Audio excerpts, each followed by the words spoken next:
Things I wish I knew when I was 18, now that I'm 28, relationship edition. Qualifications. I got married really early on in life and I'm on marriage number 2. Rule number 1, if you're not sure about somebody, maybe wait till your frontal lobe develops. Trust me, when I turned 25, the world became a lot more crystal clear. You really don't know what you think you know until you turn 25. Number 2, you can't love someone else until you've taken the time to learn to love yourself first. That one is very self-explanatory. Come on, people. Rule number 3, when somebody shows you who they are, believe them. Words can only go so far. After a while, you really gotta start to believe their actions. Don't wait for the red flags to turn green, because more likely than not, if they're red flags, they're gonna stay red.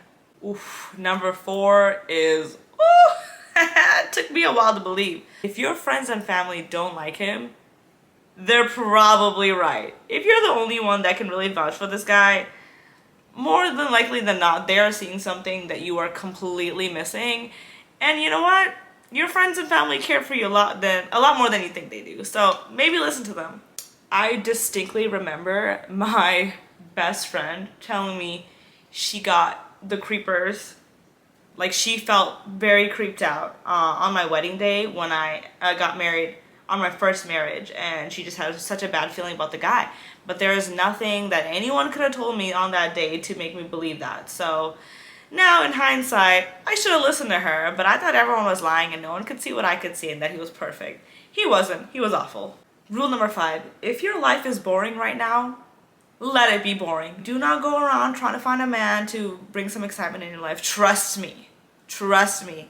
Enjoy the boring, enjoy the steady, enjoy the calm. That's it. Don't be ruining your calm. Number 6, if your gut is telling you he ain't shit, oh my god, your gut is literally never wrong. He ain't shit. Move on. Never ever second guess yourself. I always knew that my first husband wasn't right for me. I always knew it. I kept plastering my feelings. I kept hiding it away until eventually I couldn't hide it anymore. Don't be like me. Number 7, it's not selfish to put yourself first. And if somebody is making you feel selfish, bye. Number 8 is a really important one, and that is, if you can love the wrong person so much, imagine how well you can love the right person. Because a lot of the times when I'm trying to give advice to women who are in, say, abusive relationships, or just in relationships in which the guy just really, like, they deserve better. You know, the women deserve better in these relationships. And they're pouring all their love and adoration towards this one guy who doesn't deserve it. And I just say, like, you are pouring so much love into this guy. Imagine this love and admiration towards the right guy. To a person that's actually going to reciprocate it and not make you cry every night. You are constantly waiting for things to get better. If this person is making you cry yourself to sleep every night, more likely than not, it's not gonna get better. If this rough patch has lasted you weeks and months and it's like there's nothing getting better, it's not gonna get better. Wake up. That leads me in to number 10, which is very important. And I need you girls to repeat after me. A repetitive mistake is a choice. Repeat after me. A repetitive mistake is a choice. Remember that every time you F's up. Remember that. And remember what you're allowing him to do every time he does it. Ooh, number 11 is so juicy and one of my favorite quotes of all time.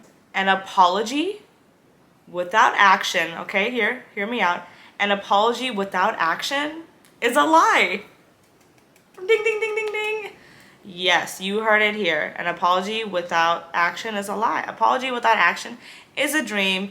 It's not real. I don't care what he was planning to do. If he hasn't done it, it's not real. Number 12, if there is a double standard almost all the time in almost every situation, you need to run. Double standard number 1, he has access to all your social media accounts, but you don't have access to his. If he's constantly telling you, I can't trust other boys, but you can trust me, he's basically telling you you can't trust him. Boy math. Number 13 is for my girlies that are going through a very tough time.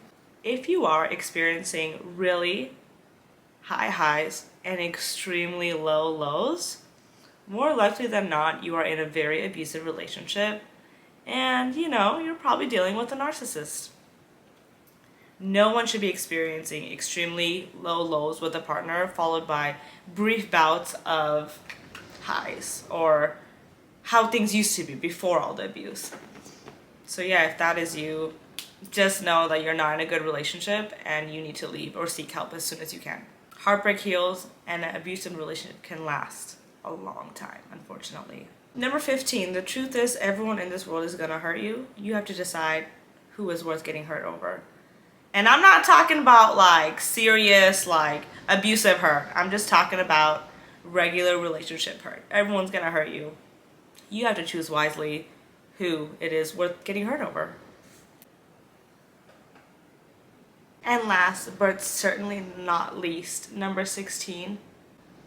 And this one's gonna hurt. But girl, you don't need closure. Closure is just a tactic for you to see them really one more time. It's really not gonna do anything from you. The only person you can get closure from is yourself. You have to allow yourself to obtain the closure. It does not come from any other person at all. Move on your own. You got this, girl. Bye.